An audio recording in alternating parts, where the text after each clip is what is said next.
Primeiro, tem muitos clubes já se desfazendo de atletas e antecipando rescisões e liberações de atletas no mercado. Eu disse para vocês outro dia, que tinha até a informação da Gol.com sobre a liberação do William Arão, que estava sendo oferecido para clubes brasileiros, mas que era remotíssima chance do São Paulo contratar por conta de custo. O Atlético Mineiro, que está botando dinheiro aí em peso, isso já denota o que tipo de janela a gente pretende ter, ou melhor, que janela os clubes estão pretendendo ter, se livrando de jogadores. O Cruzeiro vai pagar 15 milhões pelo Dudu, que já além de receber o contrato, de ter recebido luva de chegada e está no Cruzeiro aí, nesse período, ele vai rescindir o contrato e vai receber 15 milhões até o final do ano de restituição e deve jogar no rival Atlético Mineiro, que também vai oferecer um alto salário para ele. Que negócio de maluco que é esse mercado que a gente tem.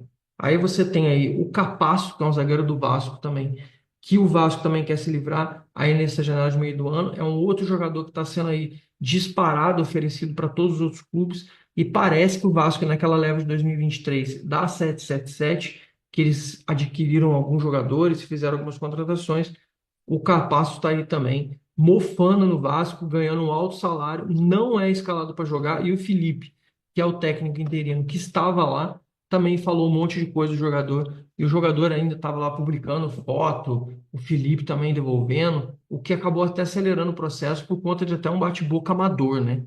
Negócio assim, completamente mambembe, completamente circense, um representante do clube, um dirigente do clube, porque ser amigo do Pedrinho, discutindo boca a boca em rede social com o jogador, um negócio completamente bizarro. Esse é o Capasso. E do Santos, soube também que o tal de Júlio Furque também é outro jogador que está aí disponível no mercado, que o Santos está disponibilizando, caso algum clube aceite pagar a remuneração do cara. É mais um caso daqueles salários absurdos, brutais que os clubes acabam fazendo para convencer o jogador a vir e assinar com os caras.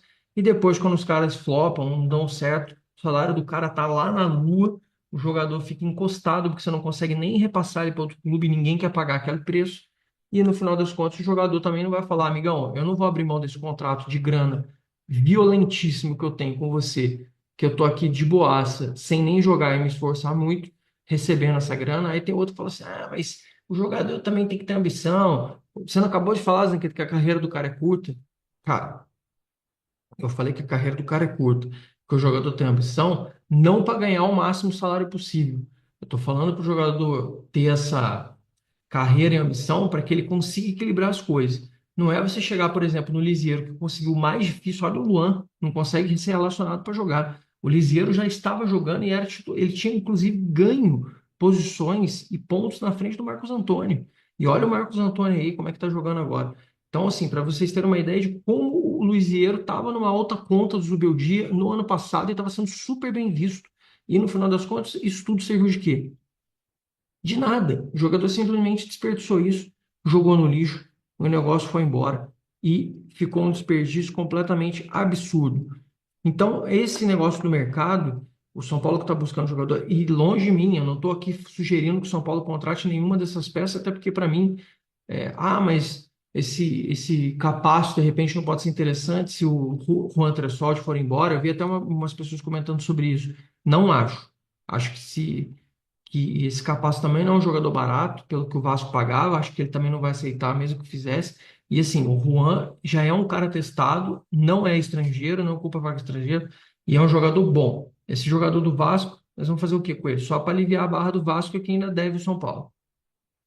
Além do mais, o São Paulo tem essa questão aí. O Dudu também, teve gente que falou, pô, será que o Dudu dá? Vi lá numa matéria do fulano que talvez o São Paulo tivesse interessado, me falaram que assim, ó, chance zero, não tinha a menor condição de Dudu no São Paulo por conta de custo, por conta da história, da trajetória do próprio rival, da rivalidade que sempre viveu. Ah, mas a gente já passou por essas outras coisas. Sim, mas a gente não tem dinheiro para pagar isso pro Dudu, que é o jogador mais antigo, tirar espaço dos meninos da base nesse momento e ainda colocar um jogador que não que ainda é super identificado com o rival. Ah, mas ele brigou lá com o rival, xingou a Leila, não sei o quê. Gente, tudo bem.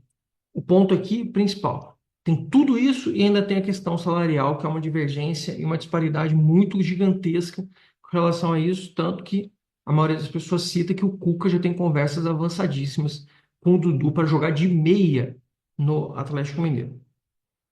Então tem esse Júlio Furco também do Santos, que eu acho que ninguém nem se habilita, ninguém nem faz absolutamente nenhum movimento pelo jogador aí. E o São Paulo já tem uma dispensa também no meio do ano, que é exatamente nosso amigo Lisieiro, que com certeza sairá. Uma outra informação que eu publiquei nessa noite de sexta-feira, e não tinha comentado no vídeo de membros aí nesse sábado, é sobre europeus já estarem assediando fortemente a situação do Lucas Ferreira, para que o São Paulo já saiba dessa questão dos interesses, esse mapeamento que eles estão fazendo, essas análises todas para o futuro do Ferreirão, Ferreiraço, Lucas Ferreira, como você queira, que é um jogador que está aí numa ascensão gigantesca, é um jogador forte, rápido, de porte físico e que marca. Então, os números, os índices dele de scout, esses aproveitamentos que são feitos, eles não são só para inglês ver, principalmente eles são a aquele mel para abelha que vem do exterior para olhar os jogadores importantes para você conseguir trazer. Então, eu soube de clubes alemães, soube de clubes espanhóis, já assim de cara para já avaliar o Ferreirão e que os clubes têm sim interesse e estão de olho monitorando o Ferreirão para esse futuro dele. A continuidade dele, essa janela do meio do ano deve prometer. Essa janela do meio do ano também, falando com vocês sobre esse assunto da janela do meio do ano, a gente tem é, atacantes que o São Paulo tem que buscar, que o São Paulo tem interesse na contratação de centroavante, como eu já falei para vocês, com um perfil diferente, né? O perfil de um centroavante que seja mais forte, cabeceador, que é aquela busca, a gente vai sempre falar nisso, porque o São Paulo está procurando, o scout está trabalhando em cima disso, e a informação que eu trago para vocês é essa. O Zubeldia quer esse jogador e a cada partida que passa, me parece que ele sente e ressente mais a falta desse tipo de atleta, que era o Caleri que ele tinha, até por conta de você ter a opção de quando o time está mais retrancado, o time está mais fechado, você poder alçar bolas na área, que é uma coisa, uma ferramenta que muitos clubes trabalham. Sempre gosto de repetir isso, como por exemplo, o próprio Palmeiras faz isso, Flaco Lopes, o próprio Fortaleza busca fazer isso com o David. É, quem mais que a gente tem aqui de exemplo que a gente possa passar? O próprio Santos tentou fazer isso quando botou Tassiano, Tiquinho contra o São Paulo, o Igor Jesus no Botafogo, o Pedro no Flamengo. Tem esses caras todos que são esses jogadores que você sabe que quando a bola vai na área, na cabeçada, esses caras vão no mínimo da dor de cabeça. O próprio Verratti, o Mastriani no Botafogo também. São esses atletas que você sabe que quando o calo aperta, você não está conseguindo criar, não está fazendo muita coisa, você vai para o Bumba Meu Boi e quando a bola vai na área, esses caras tendem fisicamente, em termos de oportunismo, força física e recurso de centroavante, eles acabam sobressaindo, é uma das questões. E a outra é principalmente a questão da volância, que tem a questão do Luiz Gustavo, que dificilmente, de novo, vai voltar tão cedo. Existe a chance de voltar? Existe. O Luiz Gustavo está bem? Está bem. Ele tem a perspectiva já sobre se ele vai voltar ou se ele não vai voltar, não tem perspectiva de nada, não tem informação de nada ainda. É um processo lento, é um processo difícil, não é fácil, principalmente num negócio que mexe com a questão da saúde do cara, e não é só uma questão de saúde, é uma questão de vida do Luiz Gustavo, porque pode colocar o jogador em risco. Então, isso é todo uma preocupação como um todo que existe. Então, o São Paulo, sim, ainda está aí de olho na questão de contratação de um primeiro volante, um jogador mais de marcação, que pode ser até um jogador que faça mais uma função, como já demos o exemplo aqui do próprio Thiago Mendes. Ah, a gente não tem grana, como é que vai ser? Tem o negócio do Marinax, tem a possibilidade da Superbet participar e se envolver também, poder se engajar, fazer essas coisas. E eu não vou deixar de falar para vocês sobre esse andamento, sobre a janela de reforços, de contratações, tanto do São Paulo quanto dos outros clubes, que é importante a gente acompanhar o panorama, acompanhar o cenário, e é uma parada que eu vou falar para vocês, é um negócio que eu gosto também. Então, de momento, o que eu vi e que eu acompanhei, que eu estou observando aqui para dizer para vocês, mas tem muito clube que vai contratar no Super Mundial. Vamos por partes, vamos com calma.